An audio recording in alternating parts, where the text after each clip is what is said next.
Olha, é um prazer muito grande conversar aqui com o padre Gustavo Predebon. Eu fico sempre preocupado em errar a pronúncia do sobrenome dele. Um padre jovem que atua na paróquia Santa Catarina, aqui em Caxias do Sul. Esse programa é transmitido para toda a região. Aliás, hoje o rádio é transmitido para o mundo inteiro, para quem quiser escutar, né, Padre Gustavo? Bom dia, obrigado pela presença aqui no programa Acredita.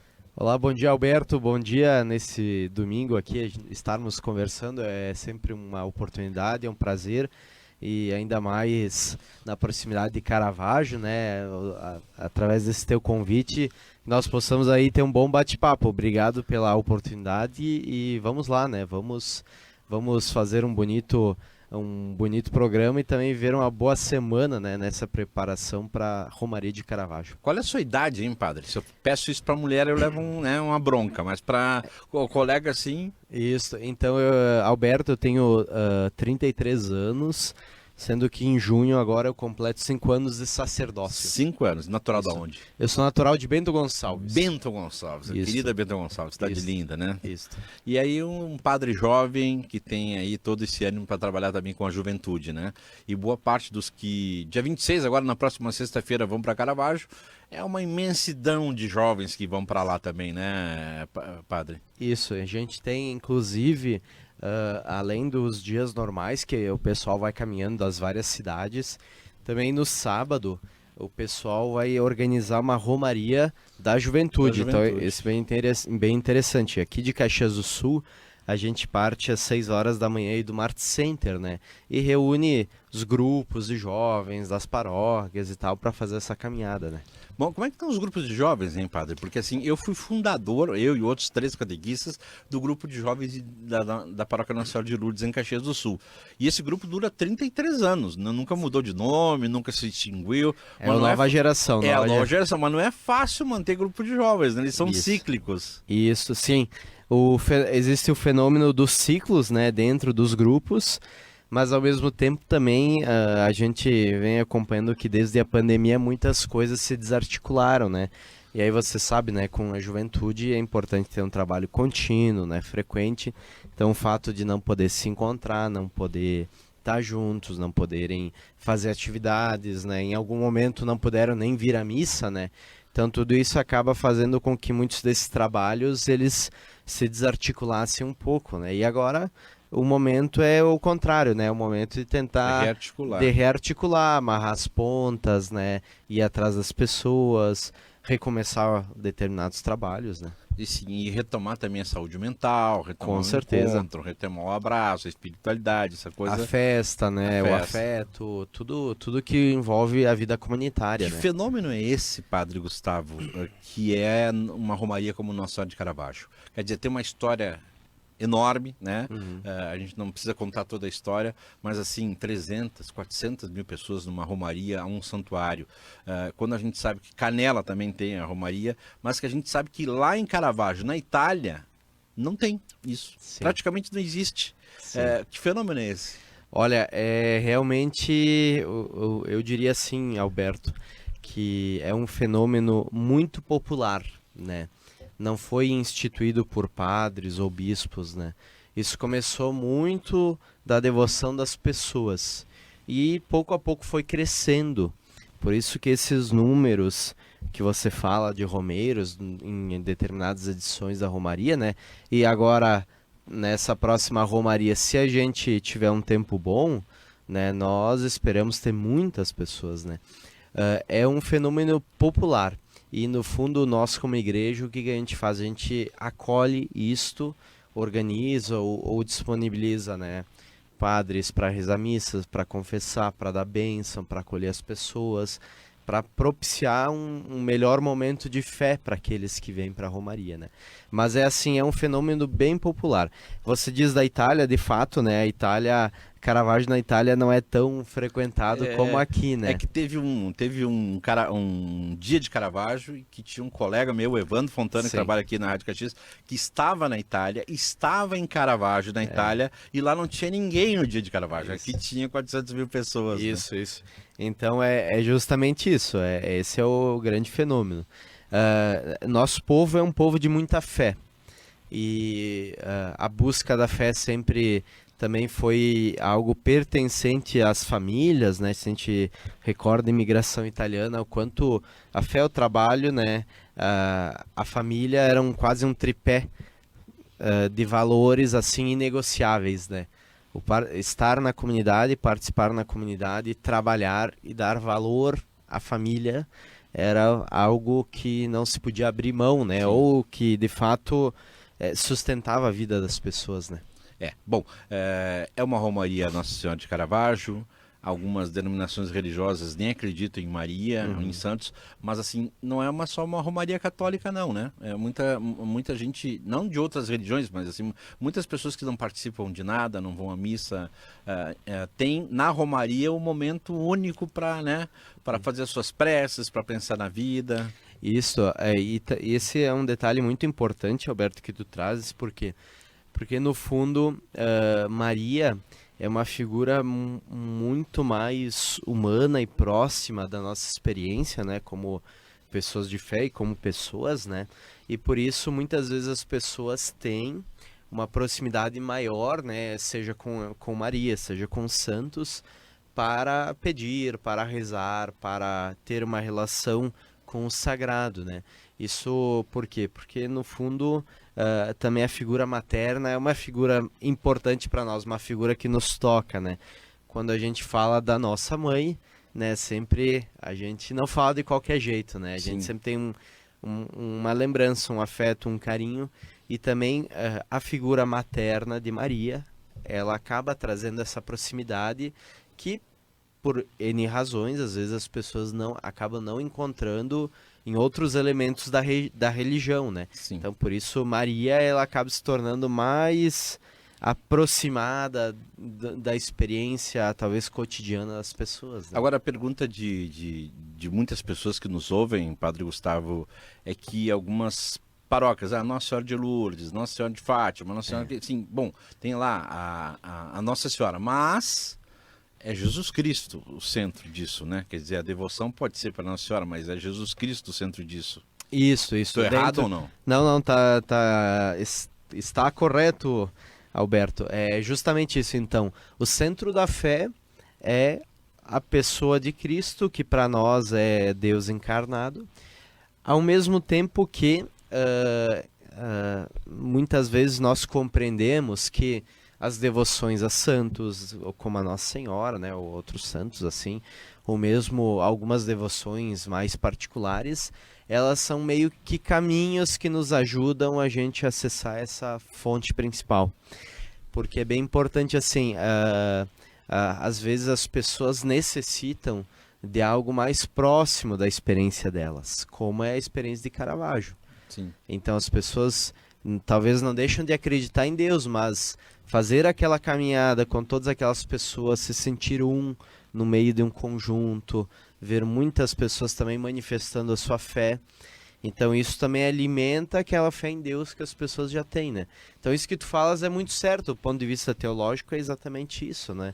Maria não substitui a Jesus, mas ela justamente encaminha para Jesus, ou direciona para isso. Né? E as pessoas até estouram o seu limite físico, né? Quer dizer, as pessoas, como é que eu vou caminhar 11, 12, 13 quilômetros? Não, tem gente que faz até a caminhada ali da Avenida de Joelhos, tem uma série de manifestações. É uma coisa muito bonita. Isso acontece em outros lugares também, né, Padre Sim. Gustavo? É incrível, né? Quem já foi pela Nossa Senhora de Lourdes, por exemplo, em Lourdes, na França, vê o quão é bonito ver voluntários levando cadeirantes, as pessoas acreditam que vão ser curadas, enfim, milhares de voluntários lá, né? Então... Isso... É por isso que essas manifestações, assim, elas justamente pelo caráter assim muito único delas, né? Eu penso muito que nós estamos diante de um mistério, e o mistério nós não temos que ficar querendo sempre explicá-lo, né? O mistério você tem que vivenciar ele, e dentro da vivência do mistério as coisas vão se fazendo presentes, né? E por isso essa romaria ela é uma expressão de fé mais genuína, assim, né? Muito genuína. Bom, nós estamos conversando aqui com o Padre Gustavo Predebon. O Padre Gustavo é um jovem de 33 anos, natural de Bento, atua na paróquia Santa Catarina, em Caxias do Sul com o querido padre Evair. Quem mais está lá? Nos ajuda também o Padre Joni, né? Ele também está ligado à paróquia. Teve também ligado ao bairro Cruzeiro há muito tempo, né? Isso. Hoje o Padre Joni, ele também cuida da Casa de Retiros, né? O Seminário Nossa Senhora Aparecida. E o Padre Jairo, que reside na Casa dos Padres Idosos, e que também nos auxilia, nos dá uma mão, e é uma pessoa muito querida, uma presença muito marcante. Um abraço para essa comunidade que eu gosto muito. Padre Gustavo, uma outra situação que as pessoas sempre perguntam: quantas Nossa Senhoras são? Né? Se fala assim, Nossa Senhora de Lourdes, Nossa Senhora de Fátima, Nossa Senhora disso, Nossa Senhora daquilo. E aí as pessoas perguntam, mas tem várias Nossa Senhoras? Então, havia uma brincadeira, né, que diz que uma era prima da outra, né? Mas não é, né? A realidade, né, Alberto, é que, no fundo, Nossa Senhora é apenas uma. Só que a devoção mariana, ela é sempre uma devoção muito particular de uma região, com características próprias, né? Por isso, assim, olha, se você for para o Japão, a Nagasaki tem uma Nossa Senhora de Nagasaki, né? E que é uma Nossa Senhora com pele extremamente branca, os olhos puxados, as feições japonesas. A Nossa Senhora de Caravaggio tem feições italianas, né? Nossa Senhora de Fátima, portuguesas, assim vai. Então, recorda também no México, né, a devoção a Guadalupe, Nossa Senhora com feições indígenas. Aqui no Brasil, Nossa Senhora Aparecida, então muito identificada com os negros, né? Todo o contexto da escravidão e do Brasil Império. Então, a devoção mariana, ela é sempre uma devoção que ela assume características particulares de cada lugar, de cada momento da história, de cada povo, né? E por isso a gente diz, olha, Nossa Senhora que apareceu em Caravaggio, Nossa Senhora que apareceu em Fátima, Nossa Senhora que apareceu, né, em Guadalupe, né? Por isso elas não são, são todas a mesma Nossa Senhora. Só que essa proximidade de Maria também com as culturas, ela de uma certa forma engrandece a cultura local, né? Se você pensa assim, Guadalupe, né? Aquela imagem de Guadalupe estampada no manto, pensamos assim que num contexto dos espanhóis que dominaram à força aqueles povos e tal e colonizaram, e Nossa Senhora aparece vestida com vestes indígenas. Qual era o recado que isso queria dizer, né, para as pessoas? Olha, Maria assume, valoriza e legitima essas culturas e dá valor, né? Então Maria é como que uma presença materna que assume os nossos rostos, né? E por isso, para muitas pessoas, esse identificar-se com a sua cultura própria, ela é que dá força para a devoção, né? Claro. A devoção, vamos dizer assim, a fé cristológica, né? A fé em Jesus ou em Deus, ela tem um caráter mais universalizante, né? Quer dizer, mesmo Jesus Cristo que a gente encontra aqui num crucifixo, tu vai para a Europa e encontra outro igual, parecido, mesmo estilo, né? E aí já a devoção mariana é o contrário, ela tem um caráter particular de determinadas aparições, determinados lugares. E até nas comunidades rurais, né? Os primeiros imigrantes italianos, lá, Nossa Senhora de Loreto, por exemplo. Isso, né? Aí. Então, também criaram as Nossa Senhora da Uva. Nossa Senhora da Uva, Nossa Senhora... Parece estranho, parece até algo comercial, mas assim, não tem nada de comercial. Outra coisa, padre, que as pessoas sempre perguntam, o que aconteceu com Maria, afinal de contas? Ela morreu? Ela sumiu? É uma pergunta meio óbvia, assim, mas assim, tire as suas dúvidas aqui com o senhor. Tire as suas dúvidas. Tire as suas dúvidas. Fé mariana, né? Fé mariana. Então, Alberto, essa é uma pergunta muito interessante, porque na igreja, e quando eu digo na igreja, eu me refiro a tanto católicos como ortodoxos, né? A fé mariana é muito forte, e para esses dois grupos, então, o que acontece? A fé da igreja é a seguinte, que ao final da sua vida, Maria foi assunta aos céus, isto é, foi levada aos céus. A igreja nunca se pronunciou se Maria morreu, né, como talvez seja muito natural para nós, ou como é a fé dos ortodoxos, que ela dormiu e foi levada aos céus. Existe inclusive uma igreja da dormição de Nossa Senhora, né?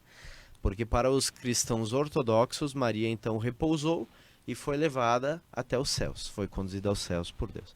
E para os católicos, em geral, não existe assim um posicionamento oficial da igreja, né? Sim. Mas o certo é que Maria foi direto para o céu, né? Após a sua vida terrena, após a sua vida. Então, se morreu ou se dormiu, ela está junto com Deus agora e junto com o seu Filho Jesus Cristo. E isso é um mistério. Isso é mistério. Por isso que a igreja, quando proclamou o dogma da Assunção de Nossa Senhora, ela não quis fechar literalmente a questão e dizer assim, é isto ou aquilo, né? Respeitando as tradições, como a tradição ortodoxa, né? Ela só se pronunciou dizendo que após o transcurso da vida de Maria, ela foi assunta aos céus. Bom, padre, nós estamos na reta final. Padre Gustavo Predebon, que é o nosso entrevistado aqui. E uma curiosidade também, e um sinal, né? Nossa Senhora sempre... Bom, Caravaggio aparece para gente pobre. Uhum. Nossa Senhora de Lourdes aparece para gente pobre. Nossa Senhora de Fátima aparece para pessoas que pobres. Os pastorzinhos. Pastorzinhos, mas que sofrem. Gente, assim, isso é um sinal de que a gente, como igreja, ou como cristãos, ou como leigos, ou como não acredita nisso, mas que a gente deve ter um olhar, assim, um olhar bem articulado para as pessoas mais necessitadas? Isso. Alberto, enfim, essa é uma pergunta muito pertinente, por quê? Porque, no fundo, se nós vemos nossa mãe tendo um cuidado especial com determinadas situações, nós começamos a pensar que nós também precisamos ter esse olhar. Então, Maria justamente se aproxima dos mais pequenos, mais humildes, né? E talvez nós deveríamos, como pessoas de fé, e mesmo pessoas que não acreditam, mas pessoas de boa vontade, pessoas que querem construir um mundo melhor, nós deveríamos olhar com mais carinho para tantas situações, né? Se Maria apareceu para pobres, para camponesas, para pastores, para pessoas desqualificadas segundo o contexto social da época, nós também teríamos que ter um olhar assim hoje na nossa cidade, né? Quem são as pessoas que estão à margem, né? Quem são as pessoas invisíveis na cidade, que não aparecem, né? O que a gente faz com os migrantes, enfim, o que a gente faz com a população de rua que mora aqui em Caxias do Sul, mais ou menos pouco mais de 700 pessoas que moram na rua, né, pelas contagens. O que a gente faz com as pessoas que vivem na insegurança alimentar, né, como se fala nesse ano na campanha da fraternidade. Então a gente precisaria ter sempre um olhar de mais carinho, né, porque essas são situações que nós não gostamos efetivamente, nós não queremos idealizar a figura do pobre, né, não é isso, mas como cidade, como município, como pessoas, como cidadãos, como pessoas de fé, a gente também olha com uma certa preocupação, né? Então a gente gostaria né? E a gente gostaria de não viver isso, de não ter isso, de que todas as pessoas tivessem meios para viver uma vida digna, né? E esse é o essencial, buscar a dignidade para cada pessoa, né? Bom, Padre Gustavo, é aquilo que o Papa falou nesses dias aí, nas suas falas, que eu adoro o Papa Francisco. Ele disse que tem um católico elegante, né? Aquele que só anda com o nariz empinado e que na prática não faz muita coisa. Então, que não sejamos só elegantes, né? E façamos, porque a igreja existe para evangelizar. Bom, a gente, nesse domingo, já deve ter gente em Caravaggio. Durante a semana, muita gente vai também. O dia da Romaria é dia 26, é na sexta-feira. Mas essa semana é a semana de Caravaggio. É a semana de Caravaggio, é uma semana muito importante e de fato é uma semana pra gente que sempre nos instiga a gente alimentar a nossa fé, praticar a nossa fé, né? E viver ela com mais força, né? Mais coragem. Muito bem, para encerrar, eu peço ao senhor então que nos dê uma bênção a todos os nossos ouvintes que acompanham pelo radinho raiz, que o senhor devia ter lá em Bento Gonçalves, né? Minha mãe tinha, tem né? lá, tá rádio de pilha, ou pelo Facebook, Instagram, TikTok, pelo mundo inteiro que acompanha esse veículo de imprensa. Então, Alberto, sobre você, sobre o pessoal da rádio que nos acolhe hoje gentilmente, sobre todas as pessoas que neste domingo escutam, as pessoas que nesta semana e nos dias de Romaria vão para Caravaggio, que possa descer a bênção de Deus pela intercessão de Nossa Senhora, para que Deus sempre nos inspire e nos ajude a caminhar. E Ele que é Pai, Filho e Espírito Santo. Amém. Um bom domingo para todos nós. Obrigado, Padre Gustavo Pledebon. E com essa entrevista a gente encerra o programa Acredita deste domingo, dia 21. Vem aí o pessoal do esporte, porque logo mais tem jogo do Juventude às 11 horas. Bom domingo a todos. Tchau, tchau.